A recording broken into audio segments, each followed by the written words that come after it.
Hello friends, नमस्कार। आप सबका स्वागत है मेरे इस यूट्यूब चैनल पर जिसका नाम है ट्रिकी मार्ट और मेरा नाम है राहुल राय। आज हम बात करने वाले हैं एक ऐसे पेनी स्टॉक के बारे में जो कि 2 साल पहले या फिर 4 साल पहले बोल सकते हैं अच्छी खासी इसकी बिजनेस हमें एंड डिमांड हमें देखने को मिल रही थी।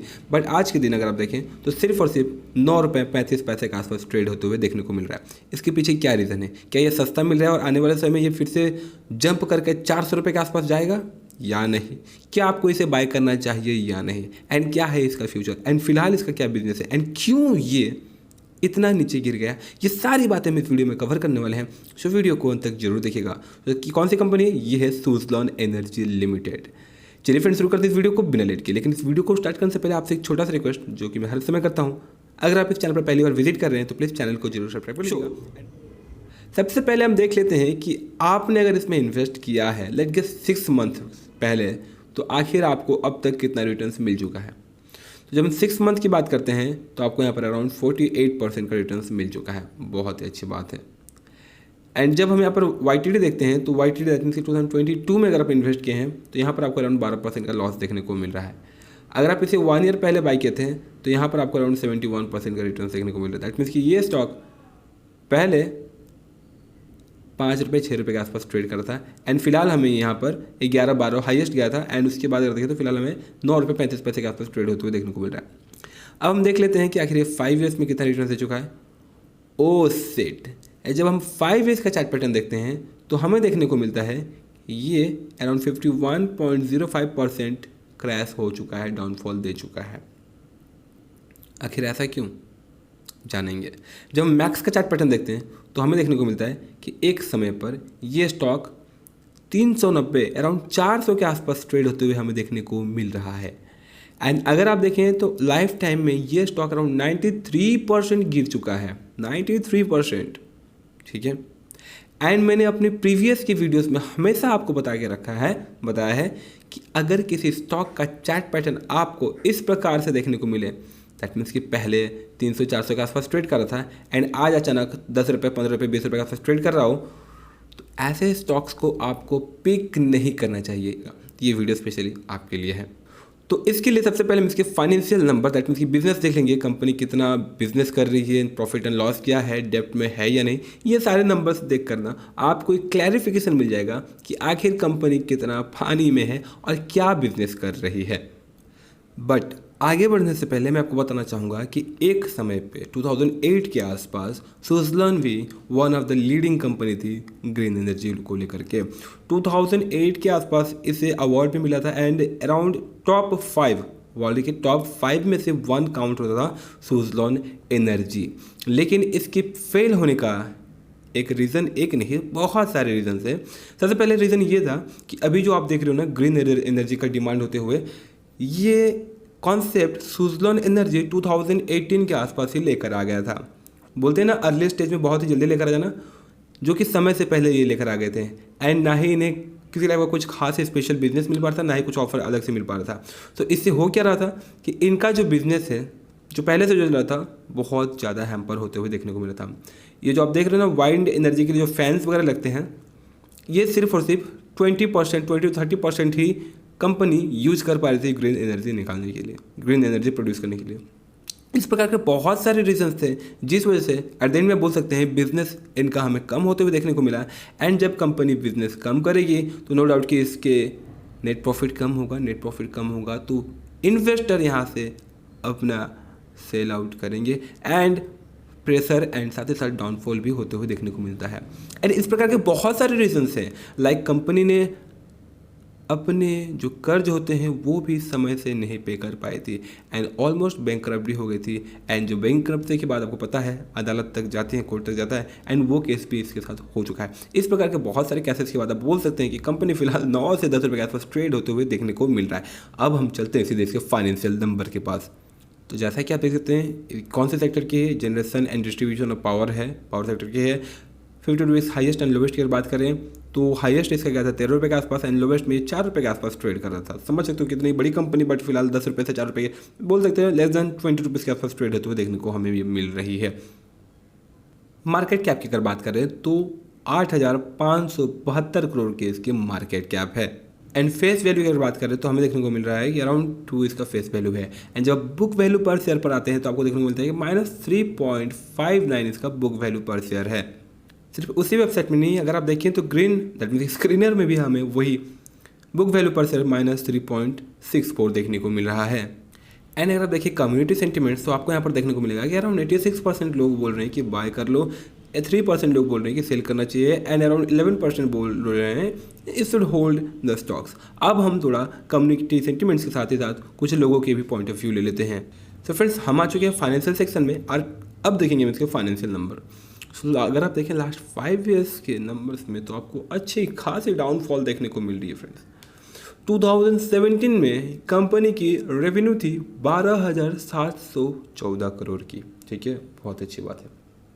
उसके बाद वाले ईयर में आधी, उसके बाद अगेन 5,000 के आसपास, उसके बाद 2,000 करोड़ के आसपास, एंड 2021 में हमें यहाँ पर थोड़ी बहुत बढ़ोतरी देखने को मिले, 3,345 करोड़ के आसपास इनकी रेवेन्यू जनरेट हुई है।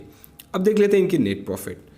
सो अगर नेट प्रॉफिट की बात करें तो कंपनी लास्ट 3 ईयर्स से जो कंटिन्यूसली लॉस जनरेट कर रही थी। 2020 में हाईएस्ट लॉस था because of Covid impact 2,691 crore का, एंड 2019 में 1,531 करोड़ का। उससे पहले 390 करोड़ के आसपास इनको लॉस हुआ था। लेकिन 2017 में 899, नो डाउट कि उस समय इन्होंने सेल भी, इनका रेवेन्यू भी अच्छा खासा हुआ था। बट 2021 में अगर आप देखें तो हमें यहाँ पर प्रॉफिट जनरेट होते देखने मिल रहा है अराउंड 100 करोड़ का।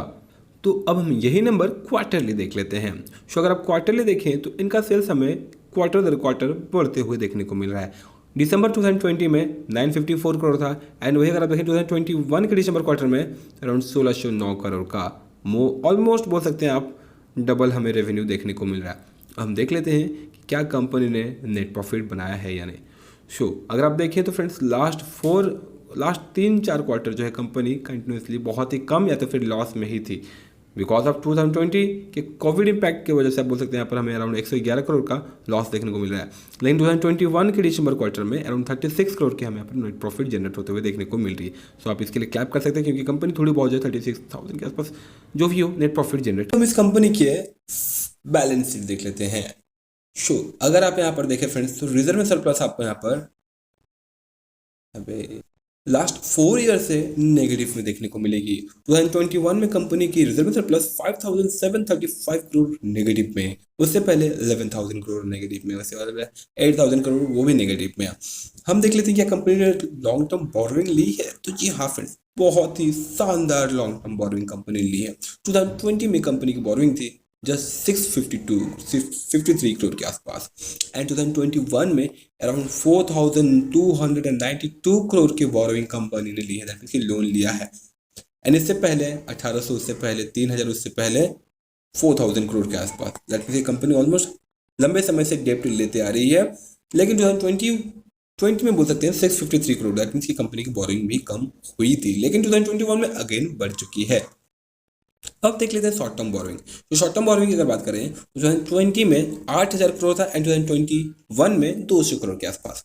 देखिए शॉर्ट टर्म बोरोइंग उतना ज़्यादा बड़ा फैक्टर नहीं है क्योंकि ये जो है फैक्ट्री दैट मींस कंपनी के अंदर ही ये फेरबदल होते रहते हैं, ट्रांजेक्शन वगैरह होती रहती हैं। तो शॉर्ट टर्म बोरोइंग इतना ज़्यादा इम्पैक्ट, इतना ज़्यादा प्रेशर नहीं देता है। तो अब हम देख लेते हैं कि क्या कंपनी के पास अपने लॉन्ग टर्म बोरोइंग के अगेंस्ट में कैश एंड कैश इक्विवेलेंट है या नहीं। सो जैसा कि आप देख सकते हैं कंपनी के पास cash and cash equivalent just 193 crore है। दैट मीन्स कि कंपनी के पास उतना कैश नहीं है कि ताकि वो अपने लोन को बोल सके डेट फ्री, एंड ये एक बहुत बड़ा फैक्टर है इसके बैंकरप्सी का। कंपनी के पास कैश कम है, लोन बहुत ज़्यादा है, बिजनेस भी कम होते हुए देखने को मिल रहा है, बट क्वार्टर ऑन क्वार्टर में सेल्स तो है ही। लेकिन जब हमने एनुअल रिपोर्ट देखा तो वहां पर हमें डाउनफॉल होते हुए देखने को मिल रहा है लास्ट 5 ईयर से। जैसा कि आप देख सकते हैं यहाँ पर 2017 में 1,270 बोल सकते हैं 12,700 करोड़ के आसपास इनका सेल्स था, एंड 2021 में 3,000 कितना डाउनफॉल हुआ है। ठीक है, अब हम देख लेते हैं इसके share holding pattern. Share holding pattern में क्या एक फंडामेंटल क्राइटेरिया होता है, बता दो आपको। सबसे पहले देखिए शेयर होल्डिंग पैटर्न का क्राइटेरिया ये होता है कि जो प्रोमोटर्स की होल्डिंग है वो मोर देन 50 या 55% हो तो उससे अच्छा बोला जाता है। चलिए देख लेते हैं क्या है। सो प्रोमोटर्स की होल्डिंग अगर बात करें तो यहाँ पर प्रोमोटर्स की होल्डिंग सिर्फ और सिर्फ 16% के आसपास प्रोमोटर्स की होल्डिंग है।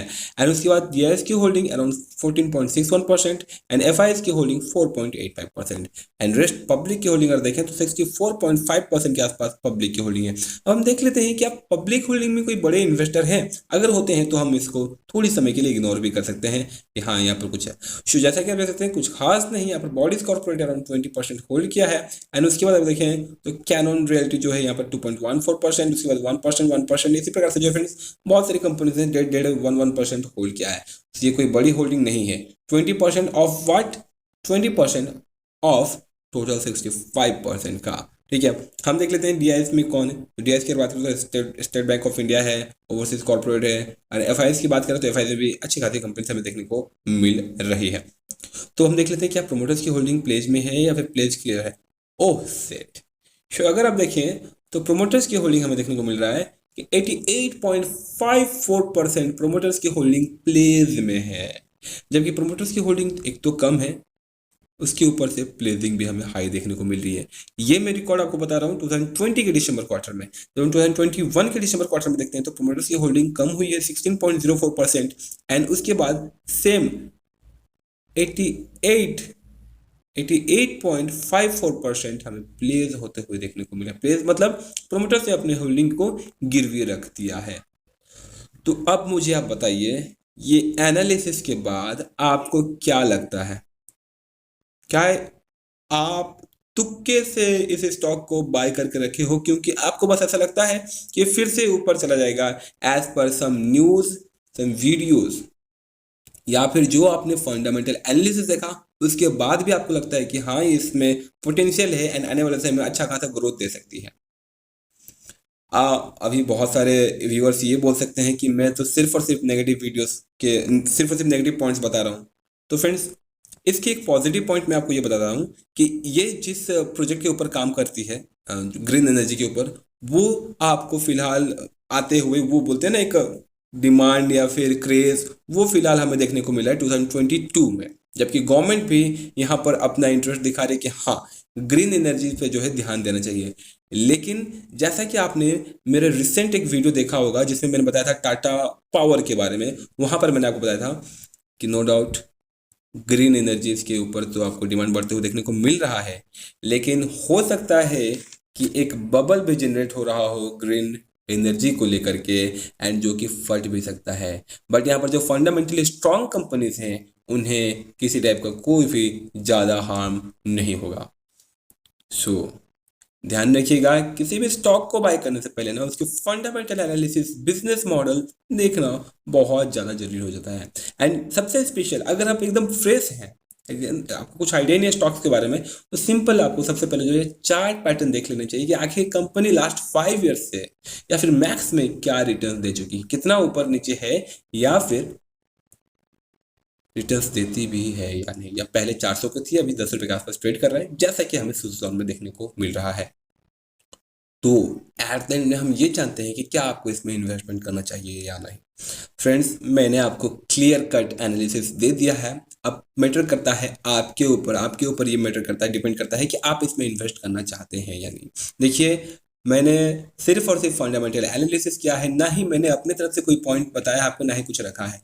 सो इसके बाद जो है आपका पॉइंट ऑफ व्यू भी मैटर करता है। सो अपने पॉइंट ऑफ व्यू को कमेंट बॉक्स में हाईलाइट करें ताकि जो भी व्यूअर्स आते हैं, जो भी न्यू व्यूअर होंगे, उन्हें आइडिया लग सके कि आखिर आपका क्या मानना है या फिर लोगों का क्या डिमांड है, क्या क्रेज है, क्या सोच रहे हैं। सो आशा करता हूं कि आपको ये वीडियो अच्छी लगी होगी। वीडियो को अंत करने से पहले मैं आपको बताना चाहूँगा कि अगर यहाँ पर पब्लिक की डिमांड बहुत ज़्यादा अगर हमें यहाँ पर देखने को मिलती है तो नो डाउट कि हमें यहाँ पर थोड़ी बहुत जो है अप डाउन भी होते हुए देखने को मिल सकता है। लेकिन ध्यान रखिएगा कि retail investors normally in penny stocks पर तो ध्यान देते हैं, लेकिन बिजनेस मॉडल पे या फिर वो फंडामेंटली स्ट्रॉन्ग है या नहीं उसे कंप्लीटली इग्नोर करते हैं। बट आप ऐसा मत कीजिएगा क्योंकि आपके लिए मैं यहाँ पर बैठ चुका हूँ। किसी भी टाइप का कोई भी स्टॉक्स के ऊपर अगर आपको कंफ्यूजन है, अगर आपने बाय भी किया है, then I will do a fundamental analysis and detailed business model analysis too।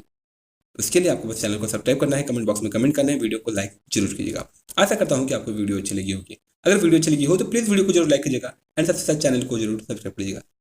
मिलते हैं अगली वीडियो में, तब तक के लिए जय हिंद, जय Bharat and thanks for watching this video.